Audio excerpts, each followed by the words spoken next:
구독, 좋아요, 알림 설정, 댓글까지 부탁드리겠습니다. 자, 부동산 PF나 가계부채 터지면 어떤 일이 생길까요? 어느 정도나 파장이 생길지 궁금하네요.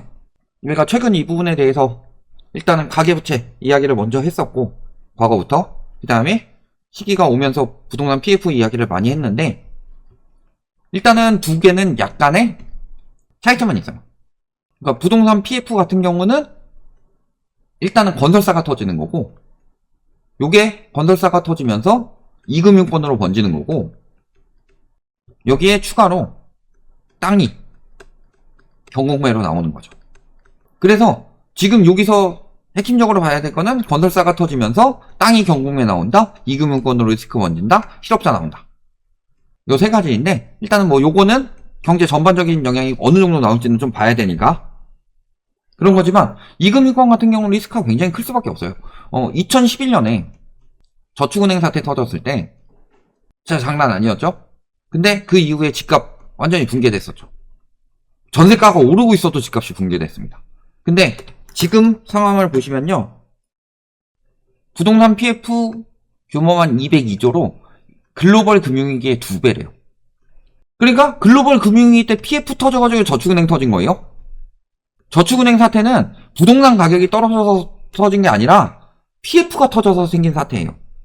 그래서 이번에 그 PF 문제에 대해서 다룰 때도요, 새마을금고나 상호금융, 증권사, 보험사 이런 데서 브릿지론을 빌려줄 때 자기 자본의 5에서 10%만 있는데도 돈을 엄청 빌려줬다고 하는데, 저축은행 같은 경우는요, 최소 자기 자본 20% 갖춘 데만 돈 빌려줬습니다. 왜? 이 짓거리 한번 해봤으니까. 이걸 한번 해봤으니까 얘는 한번 당해본 거고, 얘는 안 당해본 애들 아니에요.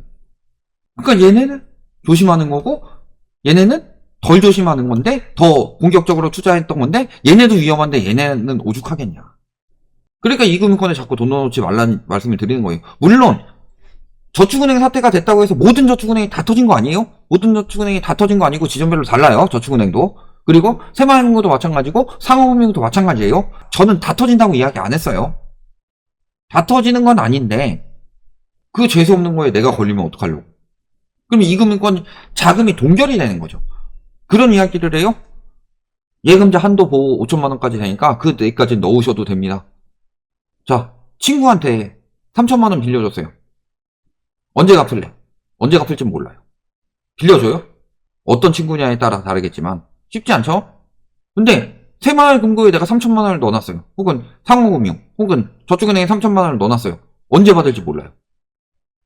거기가 부도가 나게 되면, 뱅크런이 난다든가. 언제 받을지 몰라요? 예금자 보호 한도는 있는데. 저축은행 사태 터졌던 거, 최초로 터진 은행이 언제 정리가 다 끝났냐? 작년에 끝났어요. 12년 걸렸어요. 근데 첫 번째는 내가 그 돈을 못 쓰게 되니까 굉장히 위험해지는 거죠. 그러니까 진짜로 이 돈은 믿고 살 수 있는데, 여기에 이자율이 너무 좋고 터지지만 않으면 손실 나는 건 아니니까, 뱅크런만 안 나면 손실 나는 거 아니니까, 그래서 넣어놓겠다 하시는 분들 아니면 빼셔라, 이런 이야기 정도만 드렸었던 건데, 웬만하면 빼셔라 그 말씀을 드렸던 거고, 괜히 그 이야기를 하는 게 아니고. 그러면은 일단은요, 예를 들어서 3천만 원씩 묶인 사람이 사태 터져가지고 100명만 된다고 해봅시다.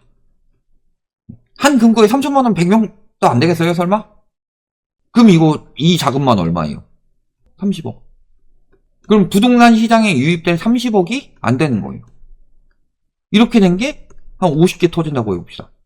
부동산 시장에 유입될 자금이 1,500억이 못 들어가는 겁니다. 다 유입되진 않더라도. 그러니까 시중 유동성이 급감하게 되는 사태가 벌어진다. 근데 문제는 다 그런 게 아니라 일부가 물린 거죠. 저 사람들의 부담이 굉장히 크죠. 저 사람들의 소비는 어떻게 될 거고, 심지어는 저 돈이 묶여가지고 팔지 않아도 될 집을 팔아야 될 수도 있어요. 충분히 돌려줄 수 있어요. 전세금 돌려주려고 했는데 망해가지고 내가 저기 돈이 묶여버렸어. 그래서 내 집이 경매로 넘어갈 수도 있어요. 그러니까 이금융권이 터지게 되면은 집값이 장기적으로 계속 영향을 줄 수밖에 없다. 내가 전세를 들어가려고 해서 3천만 원 모아가지고 전세를 들어가려고 했는데 묶여가지고 전세를 못 들어가고 월세를 살게 돼요. 그럼 전세 수요가 줄어드는 거예요. 이런 거잖아요. 이런 것들이 파장이 기본적으로 터지는 거. 여기에 우리가 가계부채에 대해서 생각을 해봐야 될게요. 가계부채 어떻게 된다고 그랬어요? 2022년 3분기 기준으로 다른 가계부채 다 빼고 주담대만 1008조예요. 그리고 이 시기에 주담대 차주의 평균 DSR은 60.6%라고 그랬어요. 요거 40%로 맞추려면은 얼마나 빠져야 돼요? 672조. 이 672조에 수렴하는 시기가 언제다? 2016년 2분기다. 집값이 2016년 2분기 때 671조였어요. 적어도 그만큼 박살난다는 소리죠. 그러면 집값은 어떻게 되겠냐? 주담대만 1008조예요. 가계부채 1800조라고 그랬죠. 1800조 중에서 절반 이상이 주담대에 들어가 있는 상황이에요. 그리고 우리나라 자산의 70%는 부동산에 있고, 이 자산의 70%가 부동산에 있는 게 무슨 문제가 되느냐? 외국 같으면 금융자산이 있어요? 70%가 금융자산에 있는데, 뭐 요즘에 코인 어쩌고저쩌고 하지만 금융자산의 원래 핵심은 보통 주식이죠. 주식 또는 채권, 예적금 뭐 이런 것들이 금융자산이잖아요. 주식은 결국은 기업에 투자하는 거예요. 채권도 기업이나 국가나 이런 곳에 돈을 빌려주는 거죠. 예금은 일단 맡겨놓는 거지만 이런 것들이 결국에는 경제의 활력소가 되는데, 그렇잖아요. 내가 삼성 주식을 10억 원어치 샀어요. 그러면은 그 10억을 가지고 삼성의 자금이 어느 정도 더 마련이 된 것이기 때문에 뭔가를 더 개발을 한다든가 더 고용을 한다든가 이게 다 경제 상황으로 돌아가는 거잖아요. 근데 집을 10억짜리를 샀어요. 이것도 뭐 신규 분양도 아니고 그냥 일반 집을 10억짜리를 샀어요. 이거 경제에 어떤 도움이 돼요? 그러니까 부동산에 있는 자금은 유동성은 움직일 수가 없더라. 그러니까 거품이 생기는 게 왜 문제가 되냐면요. 통화 승수가 이렇게 떨어져요. 거품 때문에. 우리가 2014년에 초이노믹스 시행됐죠? 그 전에 전세자금 대출 풀렸고. 그러니까 이때 통화 승수 떨어지고 출산율 떨어지고 생산 가능 인구 떨어지고 다 떨어져요. 부동산 거품 만들어내면서 가계 부채만 늘려서. 그러니까 당연히 요거는 파장이 크게 터질 수밖에 없죠. 그래서 과거부터 저희가 계속 가계부채 이야기를 했던 게, 자, 최근 10년 가계부채 보더라도요, 우리나라는 이미 지금 요거 한번 가계부채 데이터를 한번 우리나라에서 바꿨어요. 적게 나오도록 바꿨는데 2019년에 그때 미국이 97 정도 됐을 때 글로벌 금융이 터졌는데 우리나라가 이거 통계 한번 바꿨는데 그 전에 96 찍었었어요. 통계 바꿔가지고 한 92, 3 정도로 낮춘 건데 그래 놓고서 결국엔 더 키워가지고 지금 100 넘어갔죠. 가계부채 경제에 영향 주지 않으려면 어디까지 떨어져야 돼요? 80%. GDP 대비로. GDP 대비 80%대가 언제예요? 2015년. 2015년에도 집값 경고하신 분들 굉장히 많았어요. 근데 그분들 생각도 그럴 거예요. 저희도 그런 게 있었지만 그때 저렇게 미친 짓 할 줄은 몰랐지. 초이노믹스 이런 거 할 줄 몰랐죠. 저희도 작년에 저기 특례 보금자리론 같은 미친 정책이 나올 거라고는 예상하기 쉽지 않죠. 아니 바젤3에서 DSR 적용하는데 정부에서 그걸 풀려고 나서겠어 설마?